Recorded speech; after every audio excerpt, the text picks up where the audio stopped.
तो यार नमस्कार। जैसा कि आप सभी को पता है कि 2021 के एंट्रेंस एग्ज़ाम में मुझे 326 मार्क्स मिले थे और मुझे सरकारी कॉलेज भी मिला था। तो मैंने पढ़ाई कैसे करी थी, मैंने क्या क्या टॉपिक पढ़ा था, उसको मैं लेके चलता हूँ मेरे मित्र। आप चाहें तो ये मेरी जो वीडियो है आप जाके यूट्यूब पे देख सकते हो, इसका जो लिंक नीचे दिया गया है। आपके सामने जो ये बुक दिख रही है लूसेंट की सामान्य ज्ञान की, इससे आप 160 प्लस आपका मतलब नंबर कवर कर सकते हो, केवल जीके और आपके सब्जेक्ट मिलाकर बात कर रहा हूँ। केवल आप इसमें ही इस आपकी किताब में से आप 2 सब्जेक्ट प्राप्त कर सकते हैं, 160 नंबर। अब इनका जो पाठ्यक्रम दिया गया है उनमें क्या क्या पढ़ना है वो मैं आपको बता देता हूँ। तो जैसे कि आपका सिलेबस है और जैसे कि बात करेंगे केवल जीके के बारे में अभी, तो यहाँ पर देखिए आपको क्या पढ़ना है, मैं आपको बस टिक कर दे रहा हूँ, आप फटाक उसे लिख लीजिए मेरे मित्र। यहाँ पर देखिए आपको बस सिंधु सभ्यता पढ़नी है, ठीक है। और यहाँ पर देखिए महाजनपदों का उदय पढ़ना है, जैन धर्म पढ़ना है, बौद्ध धर्म पढ़ना है बस। और आगे आपको इस्लाम धर्म पढ़ना है। और हाँ, और यहाँ पर देखिए आप सिकंदर और मौर्य साम्राज्य को तो ज़रूर पढ़ना है, इनमें से प्रश्न उठते ही उठते हैं। जब और आगे बढ़ते हो तो गुप्त साम्राज्य बस आप देख लीजिएगा और कुछ खास उसमें नहीं है, और कुछ भी एग्ज़ाम में आपके नहीं आने वाला है। ये सब पूरा बंद कर दो, आएगा भी तो कभी कभार एक आध प्रश्न आ जाता है, नहीं तो नहीं आता। पूरा पढ़ने की आवश्यकता नहीं है, मध्यकालीन, ठीक है। अब मैं आपको आगे लेके चलता हूँ। यहाँ पर देखिए आएंगे हम लोग आधुनिक भारत पे, ठीक है। अब आधुनिक भारत में देखिए क्या है कि यहाँ पर जो आपका 1857 की क्रांति है, देखिए जो 46 नंबर पे है, 1857 की महान क्रांति आपको दिख रहा होगा। यहाँ शुरू करें, ये पढ़ना है, ये पढ़ना है। जो आपको 1857 की महान क्रांति के प्रमुख केंद्र है वो पढ़ना है। भारत का स्वतंत्रता संघर्ष ये भी पढ़ना है। भारतीय धार्मिक सामाजिक एवं राष्ट्रीय आंदोलन से संबंधित महत्वपूर्ण संगठन एवं संस्थाएं ये भी पढ़नी है आपको। और जो 49 नंबर पे ये भी पढ़ना है, भारतीय राष्ट्रीय आंदोलन से संबंधित महत्वपूर्ण आंदोलन एवं घटनाएं, भारत के महान शहीद ये भी पढ़ना है। और भारतीय स्वतंत्रता आंदोलन की जो प्रमुख वचन एवं नारे हैं आपको ये भी पढ़ने हैं, ठीक है। और यहाँ पर देखिए जो स्वतंत्रता आंदोलन से संबंधित जो प्रकाशित पत्र और पत्रिकाएं ये भी 1-2 नंबर आपके पूछे जाएंगे, ठीक है। और ये सब मुश्किल से ही होता है, और ये इसमें से आपको ऊपर नीचे पूछ सकता है। यहाँ पर देखिए स्वतंत्रता ब्रिटिश कालीन जो आयोग हैं इनमें से कुछ पूछ सकता है, और ये सब नहीं आएगा, ये सब बिल्कुल नहीं आएगा इस आधुनिक भारत में, बस इतना ही आएगा। और जो आपका विश्व इतिहास है इसमें बिल्कुल कुछ भी नहीं, पूरा विश्व इतिहास को आप कट कर दीजिए, पूरा विश्व का इतिहास में से एक को आने वाला नहीं है मेरे भाई, ठीक है। अब आपको मैं आगे लेके चलता हूँ। यहाँ पर देखिए मैं भूगोल की बात कर लेता हूँ, अब जियोग्राफी की बात कर लेता हूँ। तो यहाँ पर सिंपली आपको क्या पढ़ना है, ऊपर का पूरा छोड़ दीजिए। जो यहाँ पर देखिए जो मंडल होते हैं मैं आपको दिखा दूँ, मैं थोड़ा ढूंढ रहा हूँ उसको। हाँ ये देखिए, आपको पहले आप ये थोड़ा नोटिस कर लीजिए मेरे मित्र कि विश्व की प्रमुख फसलें एवं उत्पादक देश, गेहूं कहाँ अधिक होता है। ये हालांकि ये विश्व का, ये तो वर्ल्ड का है, आप इसे छोड़िए, मैं आपको दिखाता हूँ, उसे छोड़ दीजिए, सॉरी नहीं, ठीक है। यहाँ पर देखिए मैं आपको दिखा दूँ कि वायुमंडल आपको थोड़ा सा पढ़ लेना है, वायुमंडल जो आपका है उसे थोड़ा सा पढ़ लेना है। और विश्व की प्रमुख फसलें उत्पादक देश पढ़ लेना है, बस हल्का, जैसे कि अमेरिका का पढ़ लीजिए, भारत का पढ़ लीजिए, और जो प्रमुख देश हैं बड़े बड़े देश उनका पढ़ना है, ठीक है। विश्व के प्रमुख खनिज एवं उत्पादक देश आपको पढ़ लेना है। और आपको विश्व के प्रमुख औद्योगिक नगर पढ़ लेना है, विश्व की प्रमुख जनजातियाँ भी पढ़ लेनी है, और ख़ास करके विश्व में जो भारत आए उसको आपको पढ़ना नहीं भूलना है। और देखिए यहाँ पर देखिए और सब तो नॉर्मल से ही सब नहीं आते यार, विश्व के प्रसिद्ध स्थान भी आप पढ़ सकते हो, ठीक है। विश्व के महासागर भी आपको पढ़ना है, विश्व की प्रमुख नहरें भी पढ़ना है, और जल संधियाँ तो जरूर पढ़ना है आपको पता है। और विश्व की प्रमुख नदियाँ भी आपको पढ़नी है, नदियों के किनारे बसे विश्व के प्रमुख नगर, इसमें जो जो नगर इंपॉर्टेंट आपको लगते हैं आपको बस वही पढ़ने हैं, ठीक है। और विश्व की प्रमुख झीलें ये सब भी थोड़ा देख सकते हो, बट उतना काम का नहीं है। हाँ, विश्व के प्रमुख पर्वत शिखर ये इंपॉर्टेंट है, और विश्व के प्रमुख पठार आप पढ़ सकते हो। और यहाँ पर देख लीजिए विश्व के प्रमुख देशों की राजधानी, जैसे कि अमेरिका की, चीन की, जो बड़े बड़े देश हैं इनकी आप जो राजधानी और मुद्रा नहीं पूछता, अक्सर राजधानी ही पूछता है। और विश्व के प्रसिद्ध स्थल आप इसे देख सकते हो, ठीक है। अब मैं आपको आके लेके चलता हूँ कि भारत के भूगोल के बारे में। यहाँ पर देखिए जो सामान्य जानकारी है ये सब भी कुछ नहीं आएगा आपका। भारत का जो भौतिक स्वरूप है आप यहाँ पे थोड़ा पढ़ सकते हो इसको, ठीक है। अगर आप चाहते हो कि हमें इन सब के जो सिलेबस के अंदर भी क्या क्या पढ़ना है, अगर आप चाहते मैं उसको बना दूंगा कि जो भारत का भौतिक स्वरूप आपका पेज ओपन होगा उस पेज में क्या क्या पढ़ना है, तो मैं बना दूंगा। हालांकि थोड़ा समय का अभाव है, बट आप कमेंट करेंगे तो मैं प्रयास ज़रूर करूँगा। और जो भारत की नदियां हैं, खास करके विश्व की नदियों से ज़्यादा भारत की नदियों पे केयर करिएगा, ठीक है। जैसे भारत की प्रमुख झीलें हो गया, तो विश्व की झीलें दो चार पढ़ना है, बट भारत की झीलें ध्यान से पढ़ लेना है। भारत के प्रमुख जलप्रपात हो गया, भारत की जलवायु हो गई, इन सबको पढ़ लेना है। हाँ, भारत की जनगणना इसे पढ़नी है, सबसे किस राज्य में ज़्यादा जनगणना है, कहाँ पर साक्षरता दर ज़्यादा है, कहाँ पे क्या ज़्यादा है, मतलब जनगणना पढ़नी है आपको अच्छे से 2011 के अनुसार, ठीक है। और भारत की खनिज संसाधन और भारत के उद्योग, भारत की कृषि, ये सब इम्पॉर्टेंट है, ये सब आप छोड़ नहीं सकते हो। जीके मतलब अथाह होता है। और नदियों के किनारे प्रमुख नगर, आप विश्व का नहीं पढ़ोगे, अगर जिसके यहाँ पे है नदियों के किनारे बसे विश्व के प्रमुख नगर, आप इसे नहीं पढ़ोगे चलेगा, पर आप इसे पढ़ेंगे नदियों के किनारे प्रमुख नगर, क्योंकि आपका ये जो पूरा भारत का भूगोल है ये पूरा ही समझिए इंपॉर्टेंट है। बट इसमें आप सबको इन सब की राजधानियों का तैयार करनी है, भारतीय जनजाति तैयार करनी है, ये सब मोस्ट इंपॉर्टेंट है, ठीक है मेरे मित्र। आगे आपको लेके चलते हैं। अब यहाँ पर देखिए, जब बात भारतीय अर्थव्यवस्था की आती है तो ये यहाँ पर बस पूछ सकता है कि जैसे पूछ लिया कि विश्व खुशहाली रिपोर्ट के अनुसार भारत किस नंबर पे है, इस तरीके से पूछ सकता है। और इसमें भारत की अर्थव्यवस्था ये सब मतलब बहुत कम पूछता है। ये पूछ देगा सेबी क्या है, ये पूछ सकते हैं मेरे मित्र कि आपका सेबी क्या है, तो आपको वहाँ पे ऑप्शन दिया रहेगा, तो खास करके आपको सेबी पढ़ लेना है। और आपको ये जो रिपोर्ट है विश्व खुशहाली रिपोर्ट, आपको इसे ध्यान देनी है। भारत की निर्धनता भी आपको ध्यान रखना है, और इसमें कुछ खास नहीं रहता, ठीक है। बस ये दो टॉपिक हैं आपको कवर करने हैं। अब भारतीय संविधान की बात कर लेते हैं, तो यहाँ पर आपको बस अनुसूची में आ जाने चाहिए। कहाँ, जैसे कि देखिए भारतीय संविधान के विदेशी स्रोत, मतलब कि भारत के बहुत से ऐसे अनुच्छेद हैं ये सब विदेशों से लिए गए हैं, तो उसमें आपको एक अनुच्छेद देगा, पूछेगा कि ये कहाँ से लिया गया है, ठीक है, ठीक है। और जैसे कि रूस से लिया गया है कि अमेरिका से लिया गया, कहाँ से लिया गया, ऐसा पूछ सकता है उसमें। तो आप भारतीय संविधान के जो विदेशी स्रोत हैं आप उसको पढ़ सकते हो।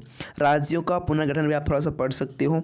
और ये भी पूछ सकता है कि मतलब कि इसमें देखिए आपको जो है जैसे कि राष्ट्रपति का वो कौन करता है, राष्ट्रपति को निलंबित कौन कर सकता है, मतलब राष्ट्रपति किसको नियुक्त कर सकते हैं, राज्यपाल को कौन नियुक्त करता है, या राज्यपाल किसको नियुक्त करते हैं, न्यायाधीश कौन नियुक्त करता है, ये सब।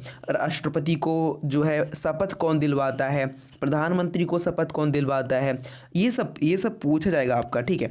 जो कि आपको इसमें से कहाँ मिलेगा मैं आपको बता दे रहा हूँ कि भारतीय नागरिकता, ये हो गया, मौलिक अधिकार आपको पढ़ लेना है, राज्य के नीति निर्देशक सिद्धांत भी पढ़ लेना है, मौलिक कर्तव्य भी पढ़ लेना है आपको। और जैसे कि संविधान में क्या क्या संशोधन हुए इंपॉर्टेंट जो भी ऊपर दिए गए हों वो सब, ठीक है। न्यायपालिका आपको पढ़नी है, इसमें आपको मिल जाएगा सब कुछ। राज्य की कार्यपालिका आपको मोस्ट इंपॉर्टेंट है। केंद्र और राज्य के संबंध कैसे कैसे होते हैं ये भी। और यहाँ पर मैं आपको दिखा दूँ भारत के राष्ट्रीय चिन्ह के बारे में, जो कि नॉर्मली आपको पता भी होगा बट पढ़ लीजिएगा।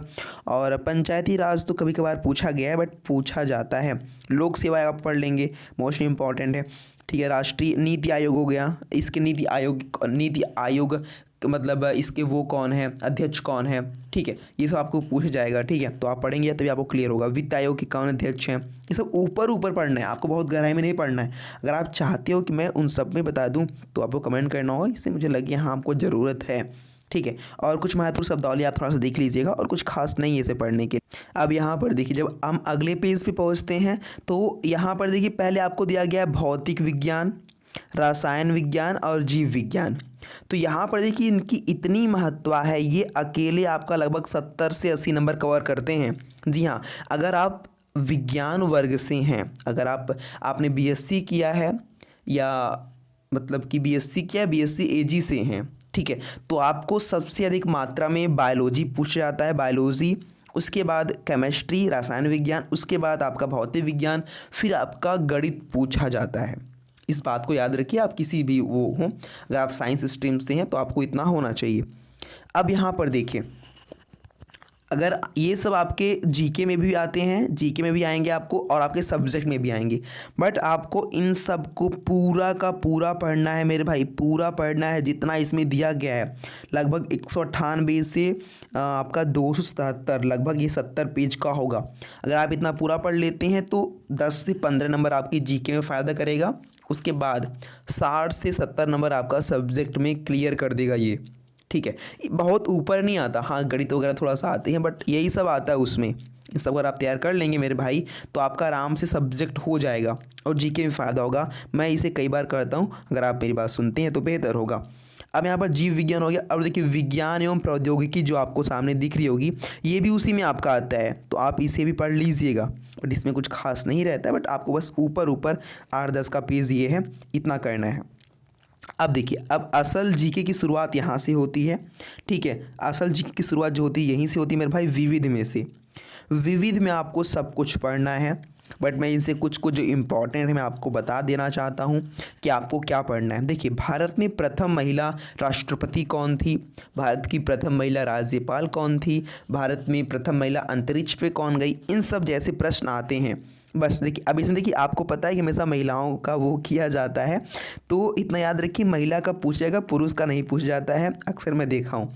और भारत में प्रथम कौन कौन है, आप यहाँ पे अन्य की बात है आप देख सकते हैं। भारत में सर्वाधिक बड़ा, लंबा, ऊंचा, इन सब की बात भी की जाएगी। विश्व में प्रथम, ये सब पूछ जाएगा, बट विश्व का बहुत कम ही रहता है, ठीक है, और ये सब कम रहता है। अंतर्राष्ट्रीय सीमा आपकी पूछी जाएगी 8वां नंबर पे। प्रमुख देशों के राष्ट्रीय स्मारक हो गया, और ये सब नॉर्मल सी बात है। और विभिन्न देशों के राजनीतिक दल, हाँ ये पूछ सकता है कि कांग्रेस कहाँ का है, तो कांग्रेस के सब कहेंगे भारत के, बट कांग्रेस नाम से आपका अमेरिका में भी कुछ चलता है, तो इस पर घुमा के आपसे पूछ सकता है। प्रमुख चिन्ह तथा प्रतीक, ये भी आपसे पूछा जाएगा, पढ़ लीजिएगा। प्रमुख देशों के राष्ट्रीय पशु पक्षी, ये नहीं पूछ जाएगा, आप परेशान मत होइए, आपको अपने भारत के बारे में पढ़ना है। और ये सब नॉर्मल सी बातें, आगे बढ़ते रहिए। अब यहाँ पर देखिए, ये देखिए समकालीन संयुक्त राष्ट्र अंतर्राष्ट्रीय वर्ष, इनमें थोड़ा सा बस ऊपर ऊपर लेना है और कुछ खास नहीं है। हाँ, भारत के प्रमुख पर्यटन स्थल, इसे आपको पढ़ना है। भारत के विश्व विरासत स्थल आपको पढ़ना है। भारत की प्रतिरक्षा पढ़नी है आपको। और नॉर्मल सा ये सब। प्रमुख राज्यों की स्थापना दिवस, उत्तर प्रदेश का स्थापना दिवस कब है आप इसे देख लीजिएगा, बस और कुछ खास नहीं है। हाँ, बिहार का थोड़ा अपने साइड का, जैसे बिहार हो गया, जो अपने अगल बगल राज्य हैं उनका आप देख लीजिएगा, और कुछ भी नहीं। भारत के प्रमुख शोध संस्थान, इसे भी आपको पढ़ना है। और भारत के प्रमुख वाद्य यंत्र और उनके वादक कौन कौन है, ये भी पूछ जाते हैं, आप इसे पढ़ लीजिएगा।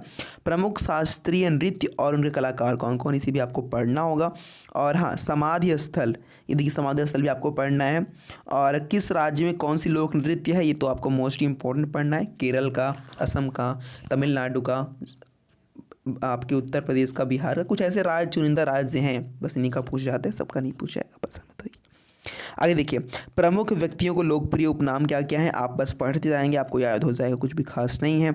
और प्रमुख पुरस्कार क्या क्या हैं, राष्ट्रीय पुरस्कार, इन सबको पढ़ लेना है। दादा साहब फाल्के पुरस्कार, जो कि फिल्म से जुड़ा हुआ है, आप इसे पढ़ लीजिएगा। और भारत रत्न से सम्मानित व्यक्ति, ये बहुत ही कम, एक आध दो ठो जो जल्द में ही दिया गया, आप उसे पढ़ लीजिएगा, सचिन तेंदुलकर वगैरह ऐसे कुछ करके, ठीक है। और बस नॉर्मल सी बात है, छोड़ दीजिए। हाँ, प्रमुख लेखक पुस्तक, इनमें से 2-4 प्रश्न आ ही जाते हैं, आपको एग्ज़ाम में देखने को मिल जाता है। अब खेल कूद से संबंधित प्रश्न की बात कर लेते हैं मेरे भाई, तो यहाँ पर देख लीजिए क्या क्या है। ओलंपिक खेल, थोड़ा सा पढ़ लेना है इसे, ओलंपिक खेल को। और बस ये देखिए, विभिन्न खेल तथा उनमें संबंध प्रमुख कप एवं ट्रॉफियाँ, ये भी आप पढ़ लीजिएगा। और प्रमुख खेलों में एक पक्ष के खिलाड़ियों की संख्या, ये भी आपको पूछता है कि हाँ, कि क्रिकेट में कितने खिलाड़ी होते हैं, तो 11 होते हैं, ऐसे, ठीक है। और प्रमुख देशों के राष्ट्रीय खेल, कुछ राष्ट्रीय से कि इंग्लैंड का पढ़ लीजिए, भारत का पढ़ लीजिए, चीन का पढ़ लीजिए, जो आपके नेपाल का पढ़ लीजिए, जो आपके थोड़े नज़दीकी हैं, जो बड़े राष्ट्र में आते हैं।